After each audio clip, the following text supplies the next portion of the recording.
Adusema Nehemia. Wacha tusome kitabu cha Nehemia. Ibice bibiri. Sura zake mbili. Kuva ku murongo wa 17. Mstari wa 17. Kugera ku murongo wa 20. Hadi mstari wa 20.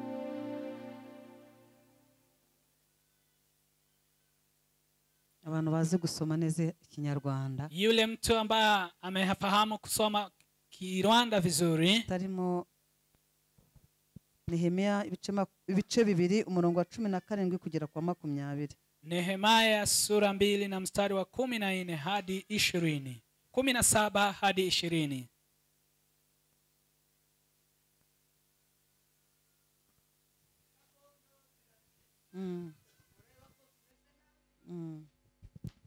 Ko i Yerusalemu habaye amatongo n'amarembo yaho akaba yarahiye. Muze twubake inkike i Yerusalemu tutagumya kuba igitutsi. Amen. Amen. Komeza 18. Bambwiye mbabwira ukuboko kw'Imana yanjye uburyo kwangiriye neza.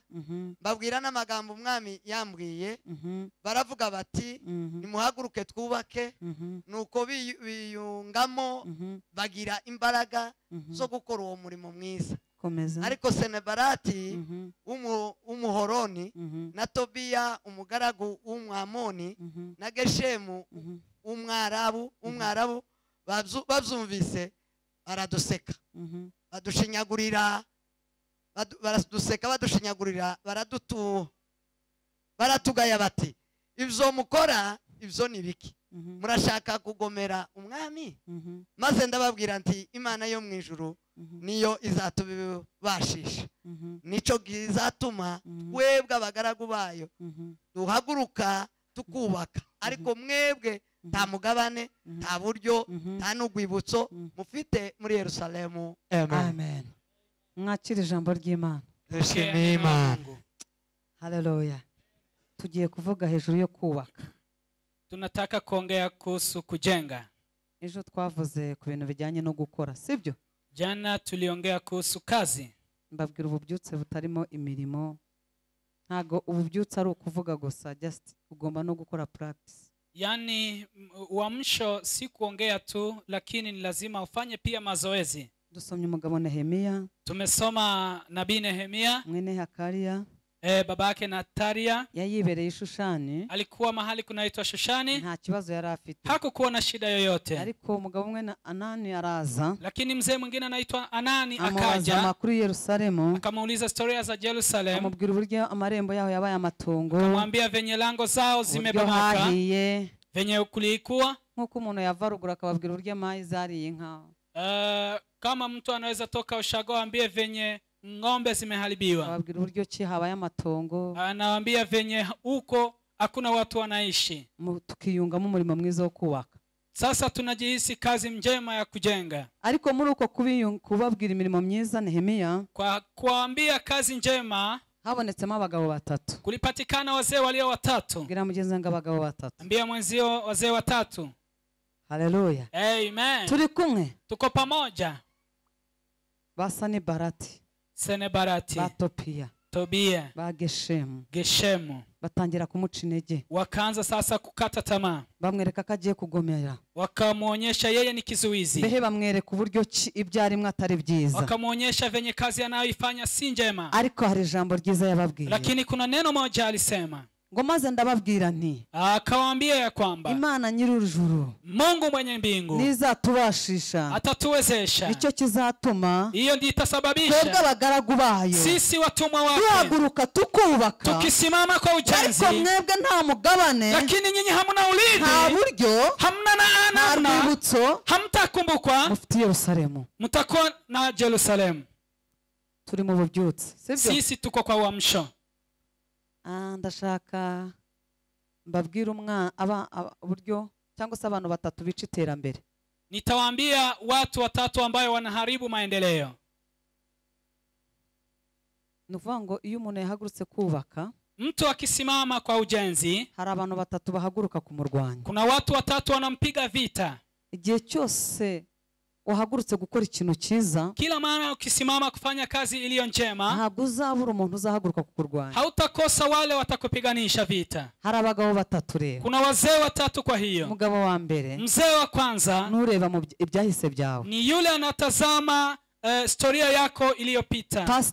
Past. Yule anatazama mapito yako. Amen. Amen. Hallelujah. Amen. Umuntu wica iterambere wa mbere ubaho, mtu ambaye anaharibu maendeleo wa kwanza. Niba mu nshuti zawe ufite inshuti ijya yicarika kubwira ibibi by'umuntu byahise, kama uko na rafiki ambaye anaketi anakuambia aliyopita mabaya, uwo muntu ni umwicanyi w'iterambere ry'abandi. huyo mtu anaharibu maendeleo yako. Uyu mugabo wa mbere, mzee huyu wa kwanza, wibutsa abantu aho wanyuze, ambaye anakukumbusha mahali ulipita, abagamije kugusebya imbere y'abandi bagabo, ana lengo la kukufanyisha aibu mbele za watu wengine, kugira ngo bavuge ngo uyu muntu mukurikiye nta kintu afite, nta cyari cyo. ni kumaanisha huyu mtu umefuata hajui chochote. Reka ntanga urugero. Wacha nitoe mfano. Pastor Benjamin n'umuhungu wanjye, nimutanga urugero ntarakara. Pastor Benjamin ni kijana wangu, nikisema mfano kwake hata kasurika. Umuntu akaza akakubwira ati Pastor Benjamin afite imana. Mtu anakuja na kuambia Pastor Benjamin ako na, nahaguruke mumurebe, ndikubona bamwe bataramuzi, no, wengine hawamjui.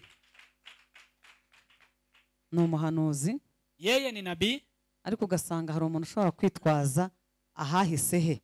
Lakini kuna mtu anaweza tazama historia yake iliyopita, ariko ngo buriya mugenda ngo Benjamin basengere, anasema je, mnaenda Pastor Benjamin awaombe? Muzi ko yibaga imyembe ku cyaro? Mnajua alikuwa kiiba maembe?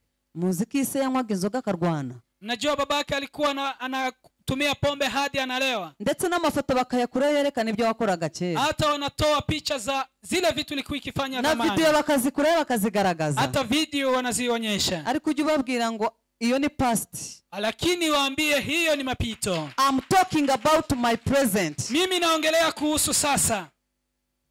Hallelujah. Amen. Hallelujah. Amen. Umuntu nakubwira ububi bw'umuntu abwaho yaciye, mtu akikwambia mapito ya mtu mabaya, uzabanza umubaze ahageze aha bimeze bite, umuulize kwa sasa ako aje. hari utaranyuze mu bikomeye se mwe? Kuna mtu ambaye hajapitia magumu hapa. Amen. Amen. Hallelujah. Amen. Uwo ni umwicanyi wa mbere, huyo ni muuaji wa kwanza. Umuntu wibutsa, umuntu uzana ibintu bya kera, ni nk'umuntu ubika inzika. Abamama bakunda kubika inzika, umugabo yamukorera akantu akakabika, mu ndi mwaka akakabika, wagira akantu ukamusitaraho akajya kuzana ibyo muri 80. Mtu ambaye kuonyesha mapito yake kama wamama huwa wanaweka sana kwa moyo. Ukifanya kosa, ukifanya ingine, anakukumbusha baadaye. Ngari kuribuka ko nacyajya ari uko wabigenje. Anakuambia unajua siku zile ulifanya hivyo. Abamama bajya babika igitangaza cyane. Wamama wako na moyo ambayo unaweka. Ariko ntagaraba hano ejo nitwize ubyutse. Si jana tulikuwa tukisoma uamsho. Mwebwe ntago muzajya mugarura ibintu byarangiye, sibyo? Nyinyi hamtarudisha mapito yenu. Ugasanga umuntu ahagurutse kurwanya itorero n'umushumba w'itorero yitwaje pasti y'umushumba y'ibyo yanyuzemo. Unapata mtu amesimama kupigana na kanisa, kupinga pasta kupitia mapito yake. Umuntu agahaguruka kubaka umurimo mwiza, ugasanga bitwaje ahahise hiwe. Mtu anasimama kufanya kazi njema, lakini ongea mapito yake. Ndagira ngo mbwire ntukite ku hahiseho umuntu, ujye wita uwari wako kanya. Usijali mapito ya mtu, bali utazame leo. Niba yaribaga, kama alikuwa mwizi, yarabyihannye, ametubu, uyu munsi wa none leo ni umushumba w'itorero, leo ni mchungaji wa kanisa, Yesu anatangaza Yesu. Ugerageza guhaguruka, ukiendelea kusimama, ukazana ibyahisebye, ukionyesha mapito, ibyawe hazaza abagabo 7. ya kwako kutakuja wapiganaji wa 7. Kandi wewe biguhame muri icyo gihe cya none. Tena wewe utashikwa na siku hizo za leo. Hallelujah. Hallelujah. Amen. Amen. Ni iteka kila mara niyo yaba ari umuntu uhagurutse, nk'ubu hari umuntu naganirije kambivuge ko numvishe bije. Kama kuna mtu niliongelesha, ndamubwira ngo Imana hari ibintu yamishuriye ruguru.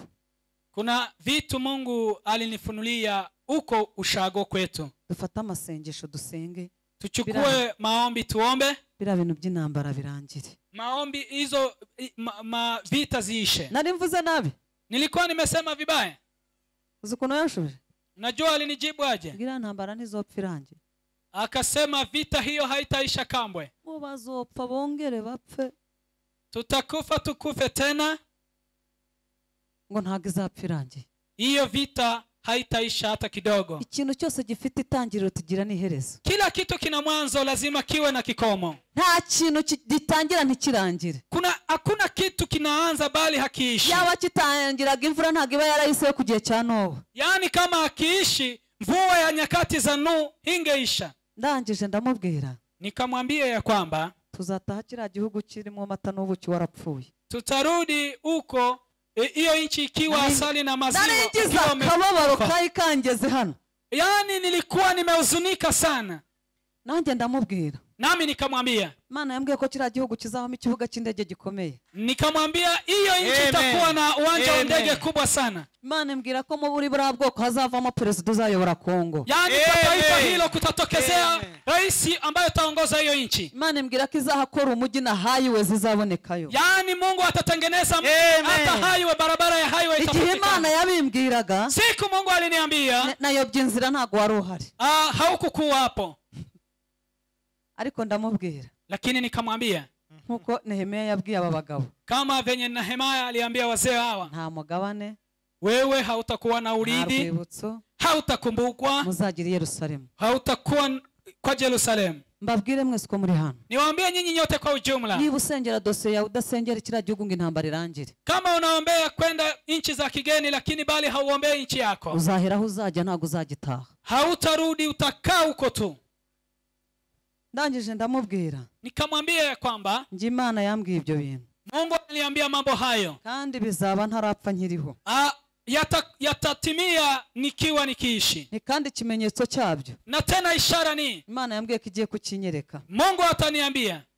Njya gutaramira ahantu, nikaenda kukesha mahali, umusaza arahaguruka, mzee akasimama, aravanga, Imana irambwiye ngo nguhe ikibanza mu Minembwe hafi n'ikibuga cy'indege. Akasema Mungu ameniambia nikupee uwanja karibu na Minembwe, karibu na uwanja wa ndege. Ndamubwira ntari kureretswe. Nikamwambia wewe ni nabii. Kuva mpabonye ubutaka rero, kama nimepata uwanja hapo, amasengesho yose, maombi yote nayo kurangiza intambara muri kiriya gihugu, ni ya kumaliza vita pale. Amen. Amen. Amen. Arangije arambwira, akaniambia pia, ati Imana irambwiye, Mungu ameniambia ngo uzahaboka ikanisa, utapata kanisa kule. Amen. Amen. ifite hari ibintu Imana yambwiye, kuna vitu Mungu aliniahidi, ngo mpore na Apostle arabimbwira, nilipopatana na Apostle akaniambia pia, Benjamin arabimpanurira, Benjamin akanitabilia, undi muhanuzi Cyangugu ejo bundi arabimbwira, mwingine nabii akaniambia kutoka Cyangugu, Imana irambwira, Mungu akaniambia ya kwamba, ngo humura, akaniambia tulia, bizashira, itaisha. nubwo harimo abadashaka ko birangira, kama kuna watu hata hawahitaji mubona ntabwo banyangira. Mimi si hofi hata kidogo. Sinzi matiri Imana yandemyemo. Sijui Mungu aliniumba aje. I don't care. Si hata sijali. Nahagarara ngabivuga international news. Mimi naweza simama niongee. Dufite abadashaka kwirangirira ntambara. Tuna watu ambao hawataki ishi. Kuko Imana yarabinyeretse. Mungu aliniahidi. But we are ready to fight. Lakini tuko tayari kupigana vita. Mbaraga za masengesho. Katika nguvu za maombi. Amen. Amen. Amen. Amen. Ngabanyamurenge bakoze ibyaha binukira Imana, ngo none niyo mpamvu iri kubica. Murebye nsanga iwabo bafite nyabingi zirenze. Yani akasema Wanyamurenge wamefanya dhambi mingi, ndiyo maana ya ile vita, lakini sio hiyo. Turacyari kuri wa mugabo wica iterambere. Tuko kwa mle mzee ambaye anaharibu maendeleo. Umuntu zana past y'umuntu cyangwa hahisheho umuntu. Mtu ambaye analeta marudilio ya mtu. Hari n'abantu barambagizwa. Kuna watu hata wakichumbiwa, ugasanga umukobwa yasohoye save the date. Napata msichana ametoa save the dates. Akaba aribwo mutangira kuvuga ko iwabo bahengamye iminwa bose babamwe ibirema. Wanaanza sasa kusema watu wa kwao wote hawaongei vizuri. Mugatangira kuvuga ko ubwoko bwabo ari ingare. Yani wanaanza kusema taifa yao ni watu ambao ni wanafiki. Mugatangira kuvuga ko ubwoko bwabo harimo abarozi benshi. Wanasema sasa taifa yao ama kabila yao ina wachawi wengi. kandi ugutekera niwe murozi wa mbere. Tena yule anakuambia yeye ndiyo mchawi. Hano hazi kuvuga abarozi b'abandi baretse abagore babo n'abagabo n'abamama babo. Kuna watu wanajua kuongea wachawi wa wengine, lakini akiacha bibi yake na watu wao, agashamburi w'abandi yararetse uwao. mtu anaanza kusema mtu wa wengine, lakini wake bado hajamuongea. Niba umukobwa ahagurutse gushaka, Kama msichana amesimama kuoleka, ntago hazabura umuntu uzana ibyo yabayemo kera. hata kosa mtu ambaye ataleta mapito yake. Ariko umuntu uri hano ujya wica ubukwe bw'abandi, Lakini mtu ambaye ako hapa ambaye anaharibu harusi ya nakubwira ngo wenyewe, uhagarikira ahubwo si ububyutse. nakwambia usimame hapo, hiyo sio uamsho. Uri muri ica umuryango ugiye kubakwa. Wewe unaharibu familia ile inaenda kujengwa. Niba yarigurishaga yarakishijwe yarahindutse, Kama alikuwa anajiuza, yeye amebadilika. niba yaranywaga inzoga byararangiye, Kama alikuwa anatumia pombe, ameacha. mureke kurebera umuntu ibyahise byiza. Achana na kuangalia mapito ya mtu. Niba umusore abonye umugeni uvuga ngo yabaga mu kabari byararangiye, Kama kijana ampata msichana, usiseme mapito yake. wivuga ngo yabyaye ku ruhande, ibyo byararangiye. Usiseme ako na mtoto kando, hayo yamekwisha. Past is the past. Yani mapito ni mapito tu. We are in present now. Sasa mureke kujya muzana ibintu byahise by'abantu. achana na kuleta historia ya watu imepita, byitwaze kuza kurwanya inyubako zabo, alafu ikuwe silaha ya kupigana na majengo yao. Niba data yaragiraga abagore 100, kama babangu alikuwa na wake 100, mama akaba yarabyaye mu bagabo 100, mamangu alikuwa amezaa na wabwana 100, it's not me. sio shida, ntago ari njyewe. sio mimi. Windebere mu byaha bya mama we, Usiangalie mimi kwa dhambi za mamangu, windebere mu byaha bya papa niwe. usiangalie mimi kwa dhambi za babangu, kuko nibajya guhamagara izina bazahamagara ngewe. yani wakienda kuita jina wataita mimi. hakugasanga mwishama ko kubera mwitwaje ibintu byabaye past. Unaharibu harusi ya mtu mwingine kwa sababu ya mapito yake. Haleluya, Amen. turi kumwe, Tuko pamoja. mureke kurwanya abantu mwitwaje hahise habo. Muache kupigana na watu kupitia mapito yao. Umuntu umwe naramusengeye, Mtu mwingine nilimuombea, areba ngo no mu bakonyene havuye y'abahanuzi. akasema sasa kwa ukoo konyine mmetoka nabii. Abantu bo mu birari iriya hepfo ba watu ambao wanachunga ng'ombe tu peke yake. Yesu yararagiye yavukiye mu kiraro. Nami nikaambia Yesu alikuwa mchungaji.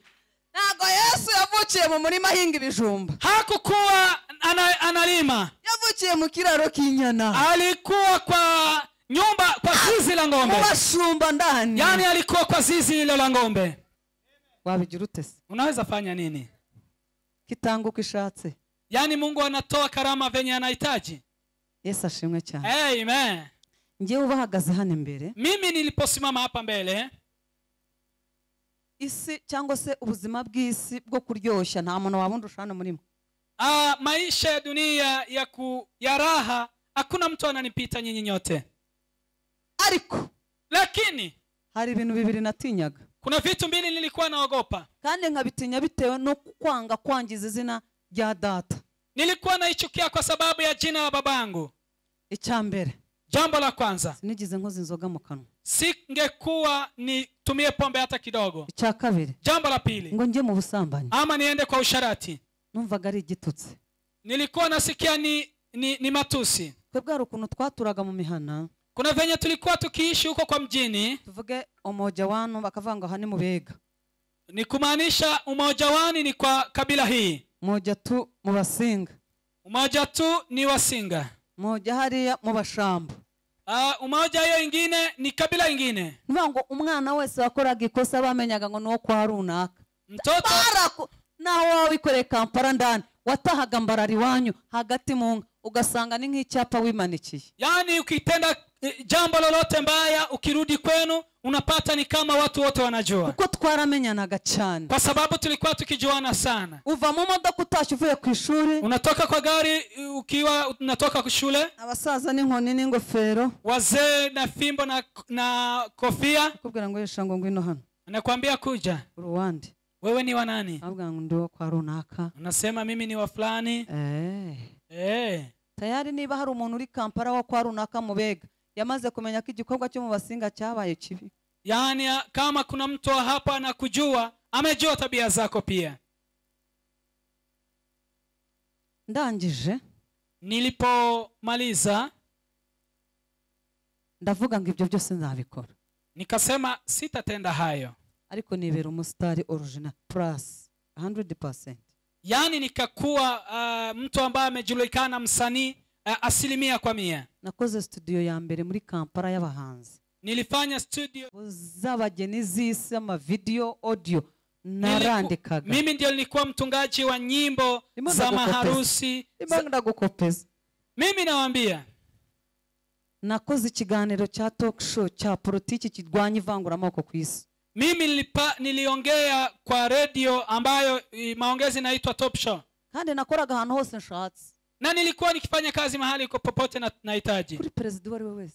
Kwa president wowote. Igihugu cyari cyo cyose. Kwa nchi yoyote. Ariko ndwanya ivanguramoko ku isi. Lakini nilikuwa sasa napiganisha ukabila. Ubaguzi ya ukabila. Kandi nakuze dusenga. Mimi nilikuwa tukiomba kwetu. Tuba muri ADPR. Sisi tulikuwa kwa kanisa inaitwa ADP. Hora mimi ni mikomeye y'uburirimbyi. Tukafanya kazi ya uimbaji. Naho nahereye impano y'ubuhanuzi ufite imyaka 16. Mimi nikakuwa nabii nikiwa miaka 16. Ndibuka ko nari ahantu mu cyumba cy'amasengesho ndasimbuka ndahanura. Mimi nakumbuka nilikuwa kwa maombi nikaruka nikatabili. Abasaza bane baramfata ngo ngwino. Wazee waine wakanishika likuja. Baravanga Imana yatubwiye ngo ducecekeshe Imana nona. Mungu alisema tunyamazishe karama hizi. Kuko imbere ntago uzabikomeza. Kwa sababu mbele hautaweza. Igihe cyo kubikomeza n'ikizu uzabisubiramo. Yani nyakati za kuendelea zikifika utaendelea. Ariko ugiye uhanuruka navanga. Lakini ukitabili pia ufanye kazi mbaya. Iyo mpano nta gaciro yahabwa. Iyo karama haitakuwa na dhamana. Niba uri umuhanuzi uri hano uvanga ibyaha n'impano uri mwirimbi. Wewe kama ni nabii ama uko na karama fulani, pia unafanya karama na dhambi, wewe uko kwa kaburi.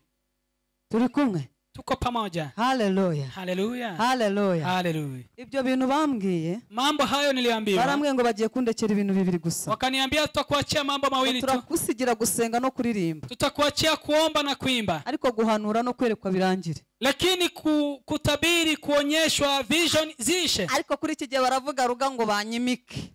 Lakini saizi wanaongea kwa ndimi wakisema mimi ndio nitaenda kwa kiti. Niyo mpamvu mwatukishije abakozi Imana kubera muri guca mu cyanzu mu budirisha bakabimika.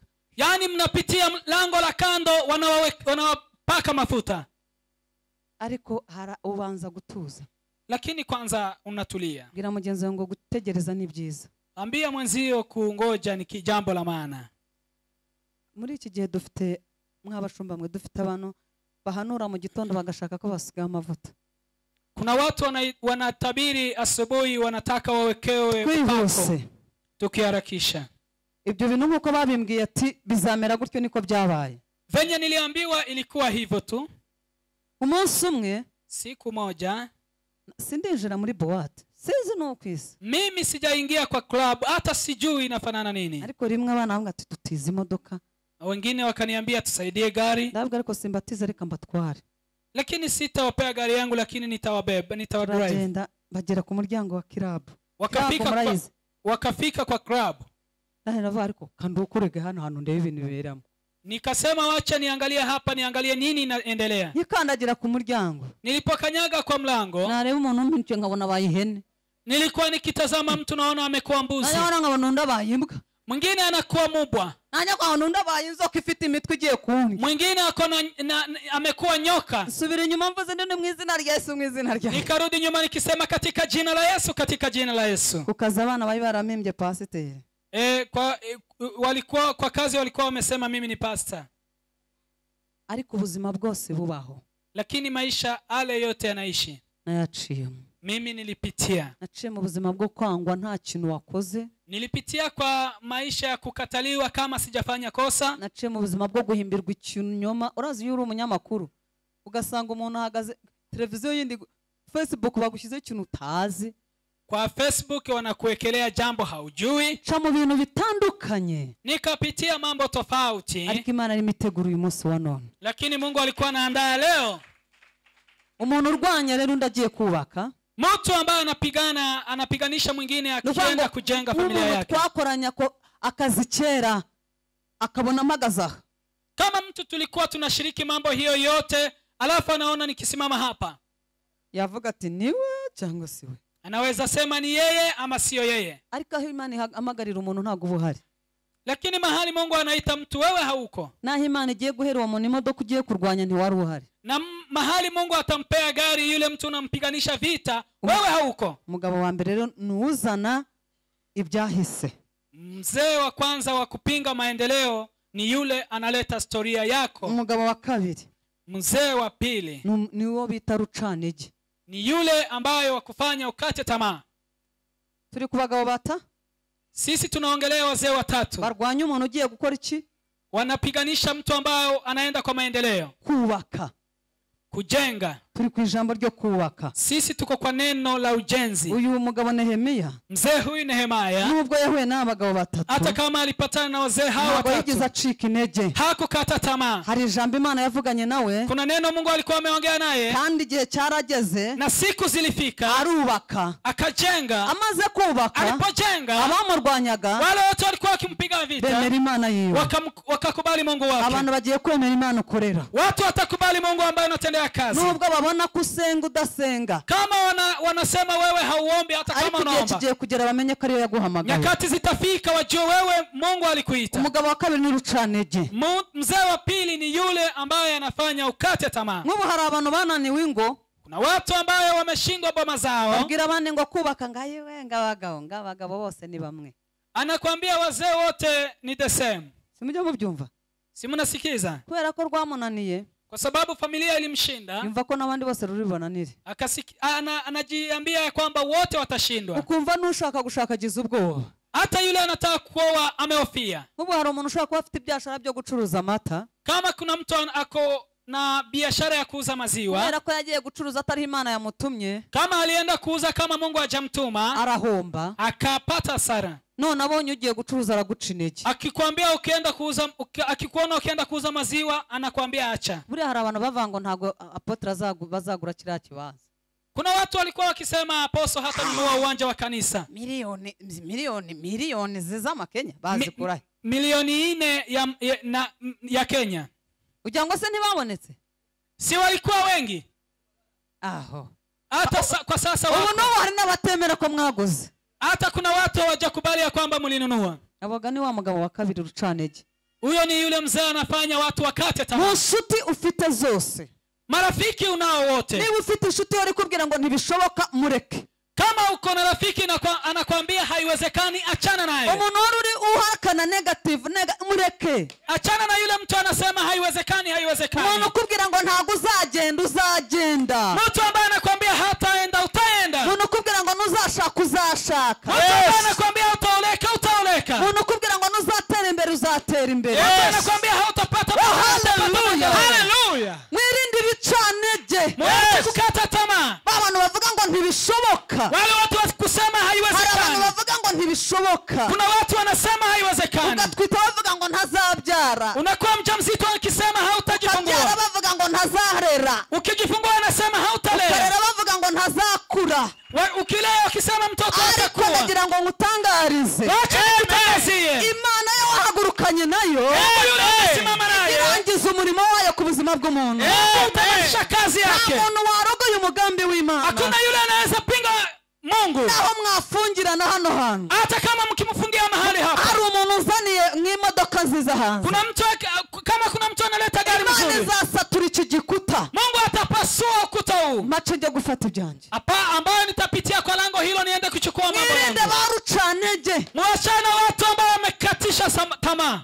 Abo ni abantu barwanya umuntu ugiye kubaka. Hao ni watu ambao wanapinga mtu ambaye anaenda kujenga. Bateguye igiterane cy'abamama pura no kwibonekeza. Wameandaa mkutano wa mama. Hivyo sasa ni kujiweka mbele. Abo ni abandi ugomba gusiga. Hao ni wale miongoni mwa wale hari inshuti ujyana nazo bigatuma ubigikura utakura. Kuna rafiki unatembea nao wanakufanya usikue. Ubundi mu buzima ugomba kubana n'abantu batatu. Lazima uishi na watu watatu. Ugomba kubana n'umuntu ukurusha gusenga. Lazima uishi na mtu ambaye anakuzidi kwa maombi. Umuntu ukurusha gusenga ujye umwikomezaho. Mtu ambaye anakuzidi kwa maombi ukunda kufuata. Azakurwanirira ibitagaragara utashobora. Atakupigania kwa vita ile haionekani. Umuntu wa kabiri. Mtu mwingine wa pili. Umuntu ukurusha ibitekerezo. Ni mtu ambaye anakuzidi fikra. Umuntu ukurusha ibitekerezo. Mtu ambaye anakuzidi fikra. Ashobora kuguha plan ya company. Anaweza kupea plan ya kampuni. Kandi we nayo afite ariko ukayibona. Lakini yeye hana kampuni lakini wewe unakupea. Akona hekima. Umuntu wa gatatu. Mtu wa aina tatu. Umuntu ukurusha ubushobozi, ni mtu ambaye anakuzidi kwa uwezo, umuntu ukurusha ubushobozi, mtu ambaye anakuzidi kwa uwezo. ukaba uzi ngo niba mfite abashyitsi bavuye mu Rwanda, Kama niko na wageni kutoka Rwanda, Apotre afite imodoka nziza, Apostle ako na gari mzuri, reka njye kumubwiramo imodoka, wacha niende nimwambie nipe kubera gari, ko wagize inshuti n'umuntu ushoboye. kwa sababu ulikuwa na urafiki na mtu awezaye. Amen. Amen. Hallelujah. Hallelujah. Mubane n'abo bantu batatu, Uishi na watu watatu hao. ubanye n'umuntu ukurusha ubushobozi, Kama unaishi vizuri na mtu ubushobozi anakuzidi, ugashoboza abandi badashoboye, anakupea uwezo alafu unawezesha wale hawawezi. ugafata abandi badashoboye ukabazamura. Unawezesha wale ambao hawawezi. Ariko wowe ni gute utekereza Lakini wewe unafikirije? umwaka urangira undi ugataha nta change? Yaani mwaka unakuja, mwingine unakuja, haubadiliki. Ndashaka kuba challenging uyu munsi. Nataka niwaulize leo. Change your mind. Badilisha fikra zako. Ibitekerezo byawe Badilisha fikra zako. mu nshuti ufite zose. Katika marafiki unao. Compare. Wafananishe. Andusha gusenga, Yeye ananizidi kwa maombi. andusha ibitekerezo, Ananizidi fikra. andusha ubushobozi. Ananizidi uwezo. Usanga batarimo. Ukipata wamo ndani. Go back. Rudi nyuma. Azaba kumariye iki? Huyo mtu atakusaidia na nini? Wowe ni wa wundi ubwira ngo umugabo ngo nta faranga, ngo umugabo wawe nawe ngo nta kigenda. Huyo ni yule anaambia bwana wangu hana pesa, anasema bwana yako ni bure. Ngo ariko shaka ngo buriya senga za pastor ngo nta maranga mutima. Wanamtazama shaka, anasema Erega hari umuntu wabivuze ndamwumva mu mwuka nawe. huyo hawezi kuwa pastor. Iyo mpagaze hano mu materaniro, Nikiwa nimesimama hapa kwa pulpit, mba numva ibintu byinshi. mimi huwa nasikiza mambo mengi. Kera bamugwanya. Nta maranga mutima. Kuna mtu alisema ni jinsia. Imana impamvu yafashe Dawidi ikamurutisha bene se. Kwa nini Mungu alichukua Dawidi akamuinua kuliko watu wa taifa kugira yao? ngo igihe nk'icyo abantu nkatwe mutabona ko twabahagarara imbere tubahagarara imbere. Ilikuwa inamaanisha siku kama hizi watu wadogo sisi tusimame mbele zenu. Uyu munsi umuntu yakwibeje agakizwa akagushumba. Leo mtu anaweza kuwa ni mwizi lakini kesho aokoke akuwe pastor. Hallelujah! Hallelujah! Hallelujah! Hallelujah! Hallelujah! Hallelujah! Tutoranye inshuti nzima. Yaani tuishi na marafiki wema. Amahoro kuvuga ngo ubundi reka mbabwire. Wacha niwaambie. Ngiyewe nanga umuntu uhoraganya. Mimi sipendi mtu ambaye ako na matatizo kila siku. Sinjya ndanakuboruka completely. Mimi nakublock kabisa. Telefoni ni yanje. Simu ni yangu. Ugasanga umuntu avuga ariko ngo runaka arandusha ngo biri kwamamagaye n'ukundusha. Hakuruhereza iki telefoni ari yawe? Yaani je, anakupigia simu akikusumbua na simu ni yako? Kanda kuri block. Kanda mahali kwa kublock umufunge kabisa. Atuma udasinzira habaye iki? Anafanya usilale kwa nini? Akugurira wifi. Yeye anakubaia wifi. Akugurira M-Pesa. Anakubaia bundles. Akugurira charger. Anakubaia charger. Umuntu uvugana kuva ku itariki ya mbere y'umwaka kugeza aya masaha. Mtu ambaye mnaongea kwanza tarehe kwanza kwanza ni ibicane jya kubwira. Kila kitu ni ya kukata tamaa. Ibintu byose ni ukumva kugutesha umutwe. Yaani kila siku ni kukusumbua. Ahora gutuka gutoteza. Anaendelea kukutusi na ukumva yanakuvuze hanze yagusebeje hanze. Unasikia amekuongea hapa nje ni vibaya. Warangiza yahamagara kuvuga ngo hello. Alafu akikupigia simu nasema hello. Hari ubuyivugira iki? Huyo unaongea kwa nini? Hari abantu mwirwajije imitima ku bintu by'ubusa. Kuna watu mmefanya msumbuliwe na bure. Jewe banyita no stress. Mimi naitwa sina stress. Nta muntu njya nakashije telefone ari yanjye ndakuboroka. Simu ni yangu, nilijibaia, nitakufunga tu. Nukuri hari abantu badashobotse. Kuna watu hawawezekani. Kandi bakubuza ijuru warabikoreye. Na tena wanaweza kufanya usiende mbinguni. Ugatinda batekereza ngo runaka ukuntu yanutse. Unaendelea kumfikiri amenitusi. Wareba nkizi message yanyoherereje. Angalia kama message hizi amenitumia. Record ugahora repeatinga wumva record. Yaani unaendelea kusikiza voice notes. Delete. Ufute. Tango boroka. Boroka. Kandi nuhura nawe umubwira ngo narakuborotse. Ukipatana nawe mwambie usinisumbue tena, nimekublock. Ubwira nindi no nakuboroka. Hata ukibadilisha namba nitakublock. Umuntu urubwira undi ngo ntibishoboka. Mtu ambaye anaendelea kuambia haiwezekani. Ese ubona uzagenda hanze? Unaona kweli wewe utaenda? Na bamaze imyaka 10 baragenda. Na wale wako na miaka 10 hawajaenda. Wewe utanga visa. Wewe ndio unatoa visa. Yes. Muri wewe harimo so wanyu. Je, ako yako anafanya huko kazi? Harimo nyakora mukubita kuri stamp ya visa. bwira mugenzi wawe ngo oroha. oroha. ambia mwenzio kuwa mwepesi.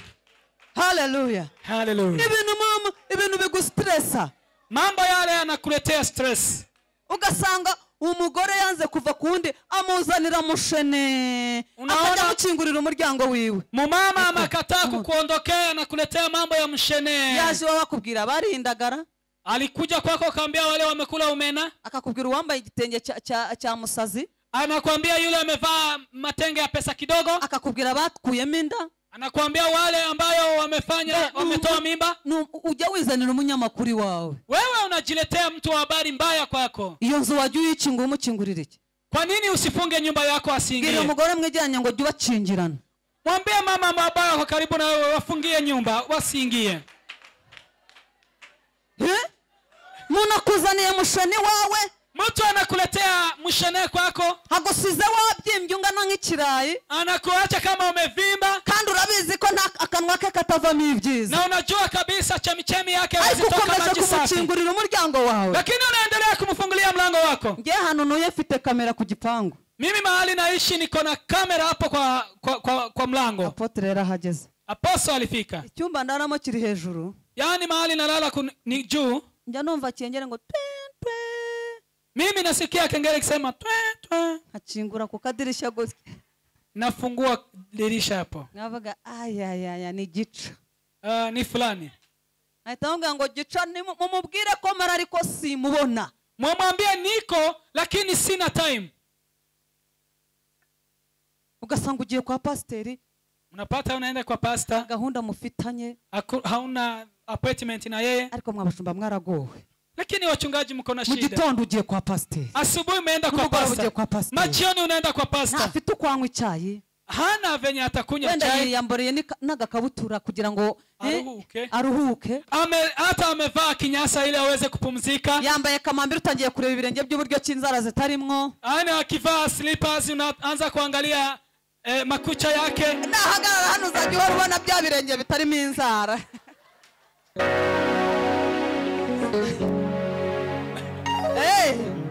Nibyo. Ntago mubizi. Hamjui? Mureke kujya mutasho umva agira ofisi. Pastor ako na ofisi. Imurindira kuri ofisi. Mungoje kwa ofisi yake. Je wa Apotre nabwe ngo ndakwimura hari akasarani. Mimi nilimwambia nitakutoa hapo Kasarani. Nzana ko muzajya mutega imodoka muje bypass. Nione kama mtakuwa mnapanda gari muende bypass. Igipangu inzu ndimo ni ibipangu bitatu. Cya mbere hari umusekiriti, cya kabiri hari umusekiriti, icya gatatu ni icyinzu yanje. Ngahambwira. Yaani sasa nyumba naishi mlango wa kwanza uko na security, mlango wa pili uko na security, mahali naishi ni mahali patatu. Ako kubera ko muhurira muri gorofa imwe mu mataje.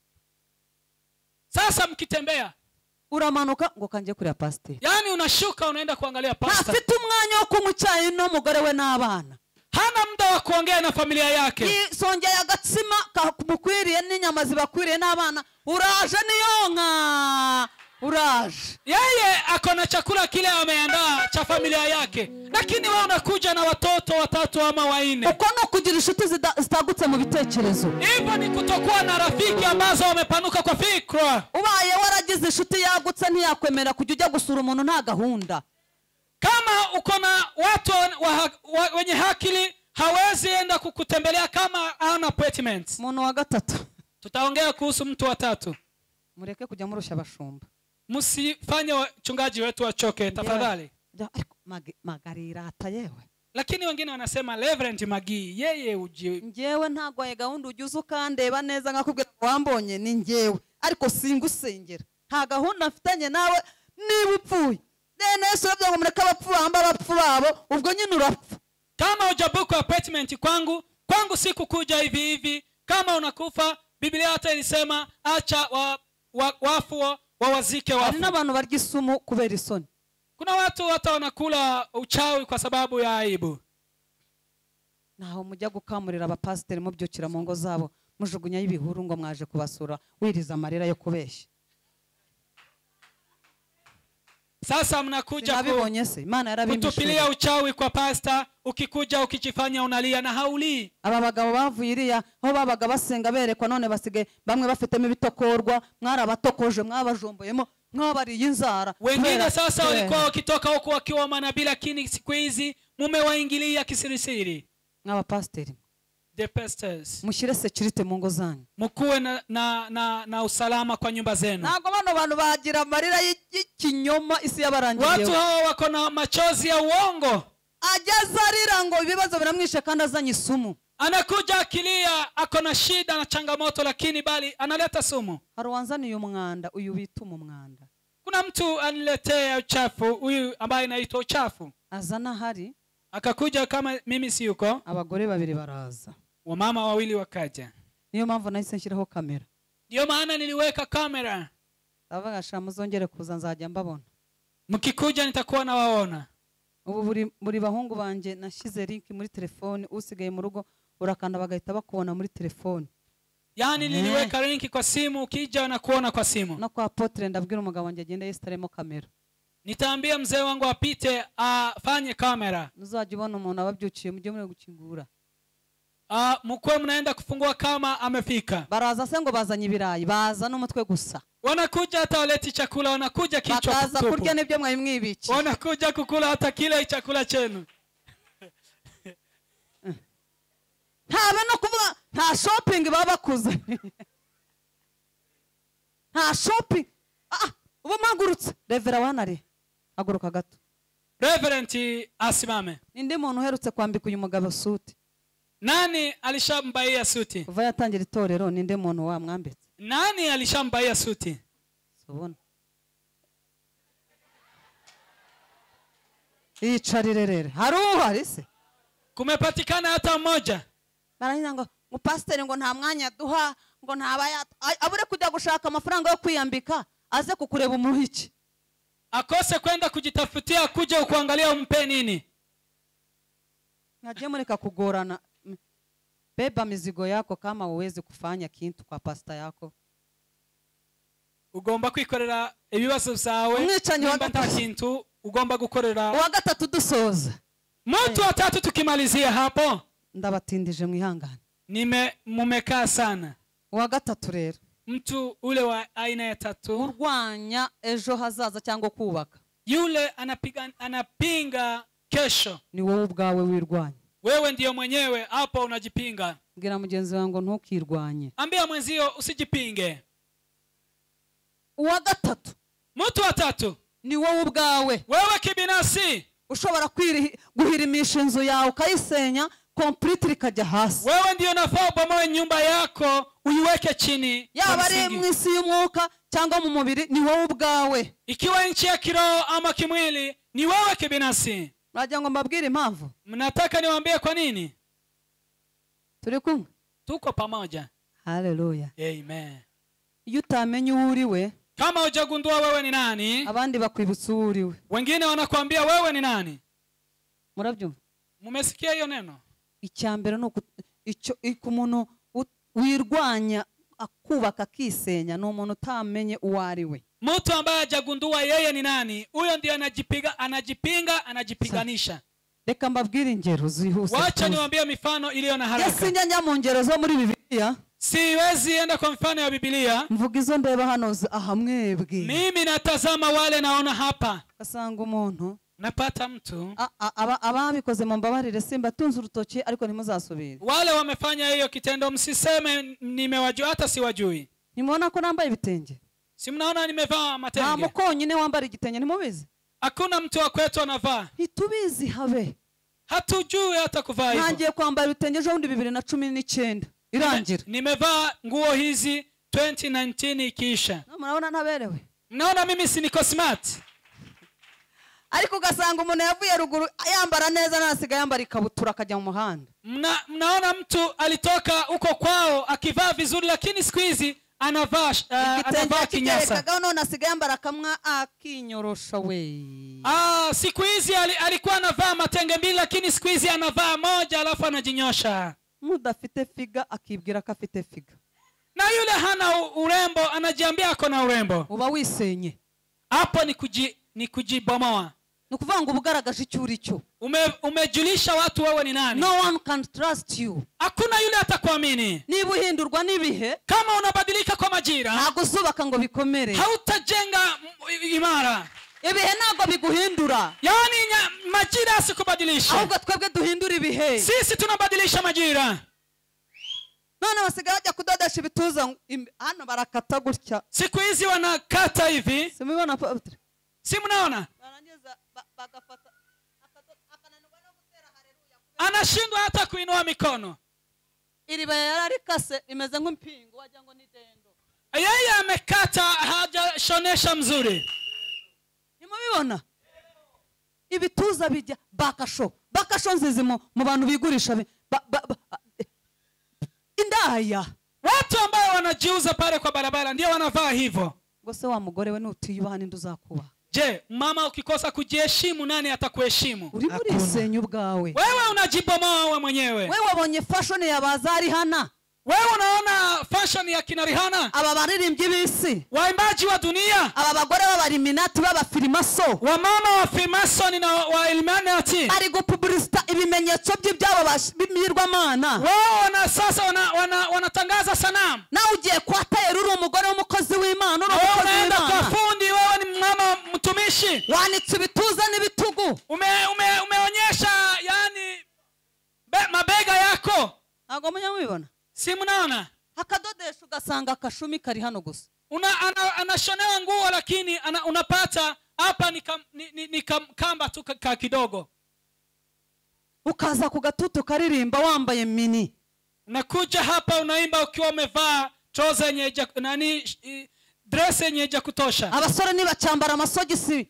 Vijana hawavai soksi. Siga bambara inkweto tarimo amasogisi. Wanavaa viatu ambazo hazina soksi. Bakuramo basirimba mukifata amazuru. Wale wakitoa viatu wakimchezea Mungu mnachika pua. Basigaye bambara udupanaro bakoza nk'uducupa. Kuna wale wanavaa matroza ambazo zimetengenezwa kama chupa. Wagira ngo n'abataburiki. Wewe au unaweza jua tu ni wataburiki. Abasiramu bagiye gutabaza bakaraba ntago bambana amapanaro bageze hano hasi. Waislamu ndio walikuwa hawavai nguo zinafika chini. Hano ni muri muzi ya Kristo si ku muzigiti. Hapa si msikitini kwa kutoa nguo, kwa kutoa viatu. Mweke kujya mujyana mukadodosha bikakuna nagusirimba kagira. Wengine wanashonewa nguo za kuwabana alafu wanashindwa kuchezea Mungu, wanaanza kufanya hivi. Uzafata icupa, uchukue chupa, ulicurike.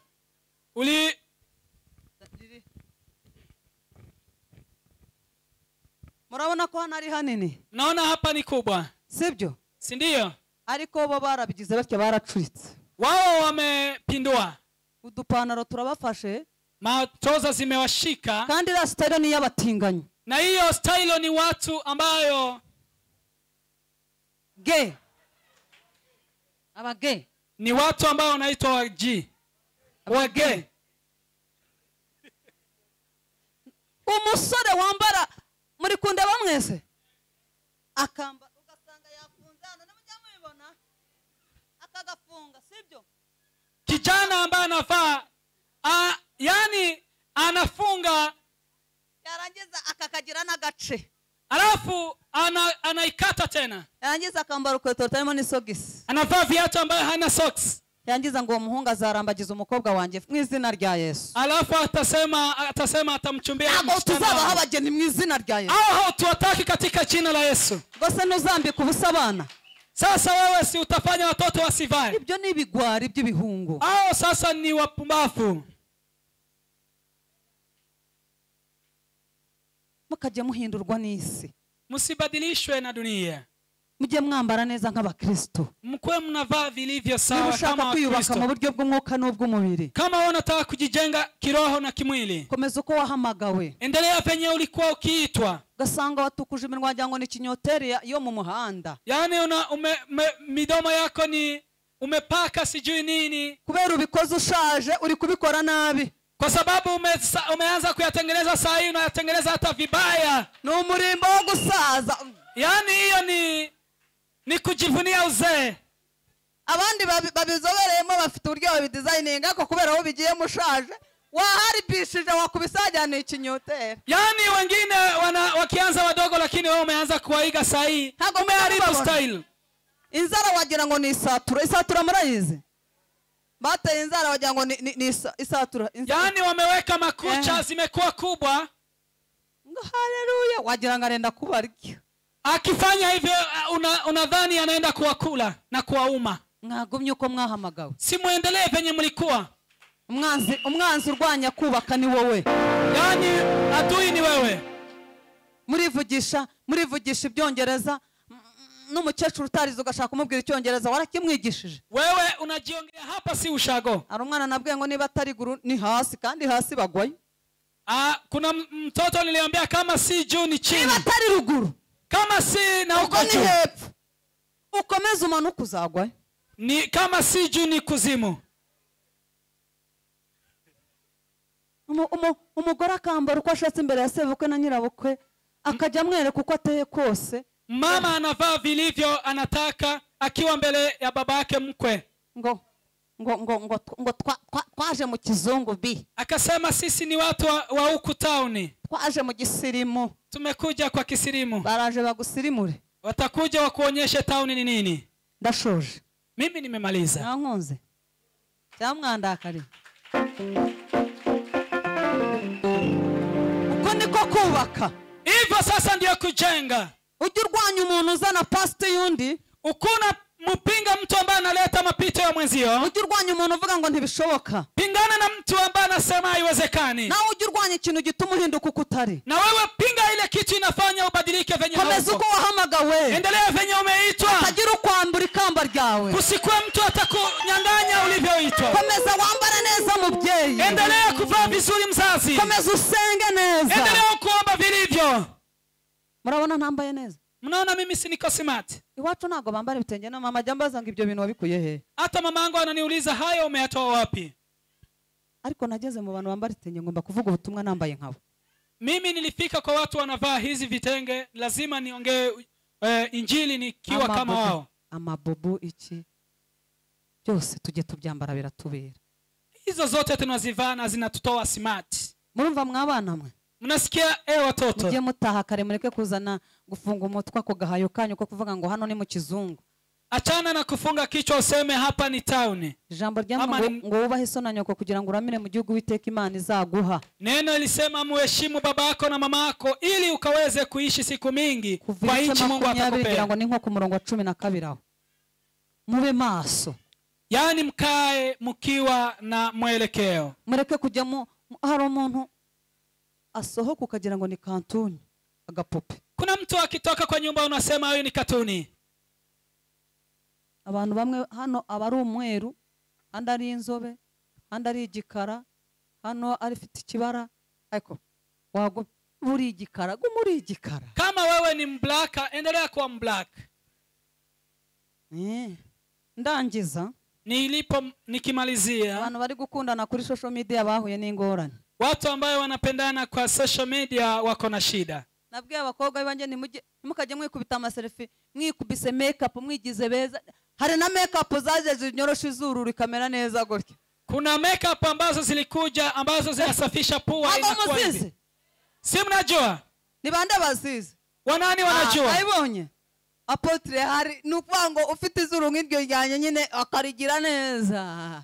Yule ambaye akona pua kama yangu anayonyorosha. None abakohereza umuhungu hanze. Wanatumia mtu ambaye wako nchi za kigeni. Akagomya avuga agira ngo aravugana n'umuzungu. Anaongea ni kama anaongea na mzungu. Kandi aravugana anaongea na mtu mblaka kabisa. Yagera ku kibuga cy'indege. Alipofika kwa uwanja hapa. Nubundi abayikubise makeup. Hata kama amejipaka. Bakora ubuke barangiza. Walipofanya harusi wakimaliza. Yabyuka mu gitondo. Who is this person? Anasema huyu mtu ni nani? Ego yakunze yikubise makeup yamunyoroshe neza. Yeye anajipaka makeup imemfanya msafi sana. Bafite nukuno bayomekaho n'imisaya ikaringanira. Kuna venye wanaiweka hata kwa paja inakuwa mzuri. Akabizo bukagira ngo ni umuzungu wo muri Amerika. Yeye anakuwa brown unamfananisha na mzungu wa Amerika. N'abakobwa mujya witera selfie ukibyutse n'ingonera wifotora umwoherereze. Wewe kama unataka kujua yule anakupenda piga picha kama wewe hujajipaka hizo vitu zote. Ukitondo ufate telefone wifotore. Ukiamka asubuhi jipige picha. Mubwire ngo uyu ni we njyewe wambonye. Umwambie mimi ndio huyu umeniona. Agukunde akanga hata gukunde kama unaangalia kombo akupende, kama una meno akupende vilivyo. afite izuru rirerire cyangwa ibice byose ni amazuru Kama uko na pua ndefu ama kubwa ama nono, yote ni mapua. byose bijya bipfa bikabura umwuka byangiza ibyo ni amazuru. Hiyo yote ni aina ya mapua tu. Wagira rigufi, Ukiwa na fupi, wagira rirerire, ukiwa na ndefu, jya uwereka umuntu uko uri. onyesha mtu venye uko. Kuko kugira ngo ntukigire utari we. Usijifanye mwenye wewe hauko. Hari abantu bigira uko batari bo. Kuna mtu anajifanya venye hayuko. Gira mugenzi wawe ngo menye uri we. Ambia mwenzio ujitambue wewe ni nani. Ureke kujya kwitukuza. Acha kwenda na kujipaka ukuwe mu brown. Ubu cyatsi. Hari ababa icyatsi. Kuna wale wanakuwa green. Hari ababa umutuku nk'urusenda. Kuna wale wanakuwa red kama pilipili. Hari ababa umuhondo. Kuna wale wanakuwa yellow. Uwo muntu abarwanya kwiyubaka. Huyo mtu anapinga kujijenga. Haguruke dusenge. Simame tuombe. Tugiye kubaka. Tunataka kujenga. Sibyo? Si ndio? Iyo umuntu ahagurutse kubaka, mtu akiwa amesimama kwa lengo la kujenga, hagomba kuburamo aba bagabo batatu. haiwezekani ya kwamba kutakosa wazee hao watatu. Ibicanege ntibibura. Yani ya kufanya ukate tamaa haiwezi kosa. Abavuga ko udashoboye ntibabura. Wale wanasema hauwezi hawatakosa. Abazana pasti ibyashize ntibabura. Na wale wataleta mapito yako hawatakosa. Nawe wisanga wirwanyije. Nawe pia unajipinga. Tugiye gusenga Imana. Tunataka kuomba Mungu. Haleluya. To Jehovah, for he has done so very much for me. Washalalenda, washalalenda. To Jehovah, hallelujah. He has done so very much for me. Washalalenda, washalalenda. To Jehovah.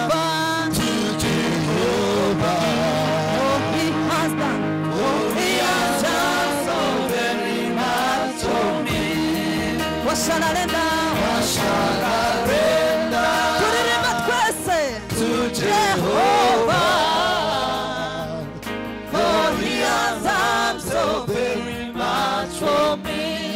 Washalalenda, washalalenda. To Jehovah, hallelujah. To Jehovah, for he has done so very much for me. Sing again, washalalenda. Washalalenda. To Jehovah. To Jehovah. He has done. For he has done so very much for me.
tunataka shout haleluya 3. ndahita nanga microphone. Nitatoa microphone uretse ko mutampaye isaha hata kama sijapewa masaa, ariko twariye, lakini tumelishwa. zamurira Imana icyubahiro. Ina utukufu wa Mungu. Hallelujah, Hallelujah, hallelujah, hallelujah. Haleluya 3 haleluya hizi tunataka shout 3. niza kwirukana babagabo 3 ni zile za kufukuza wazee wale 3 barwanya abantu bagiye kubaka, ambao wanapinga watu wanaenda kujenga. uterizo haleluya 3 Ushauti haleluya hizo 3. uvugenga babagabo 3 Useme wazee wa 3 batumaga ntubaka ibintu ngo bikomere, walikuwa wanafanya nisijenge mambo batumaga mazito, nakizwa neza, walikuwa wanafanya nisiokoke batumaga vyema, natera imbere, walikuwa wanafanya nisiende mbele. zamura kwizera. Inua imani yako. You are Yahweh, you are Yahweh, you are Yahweh, You are Yahweh, you are Yahweh, you are Yahweh, you are Yahweh, Alpha and Omega, you are Yahweh, you are Yahweh, Alpha and Omega, you are Yahweh, you are Yahweh, you are Yahweh, you are Yahweh, you are Yahweh, you are Yahweh, Manakana Zeramini, you are Yahweh, Alpha and Omega, you are the Alpha and Omega, Jesus. You are Yahweh, Alpha and Omega. Amen, amen. amen. Tugiye kuzitera 3 Tunataka shout haleluya. tuvuge ngo abagabo 3 Tuseme Abagabo 3. wazee hawa 3 batuva imbere. ambao watuondokee. Haleluya, Amen. zamura ikiganza. Inua Haleluya, mkono wako uvuge haleluya. ngo Mana ndaje imbere yawe. Sema Mungu nakuja mbele Aba zako. bagabo 3 bambuzaga amahoro, Hawa bwana 3 wamenifanya ariko nisipate kuva uyu munsi amani, wa none lakini siku ya leo ndabatsinze. mimi nimewashinda. Amen, amen. Amen.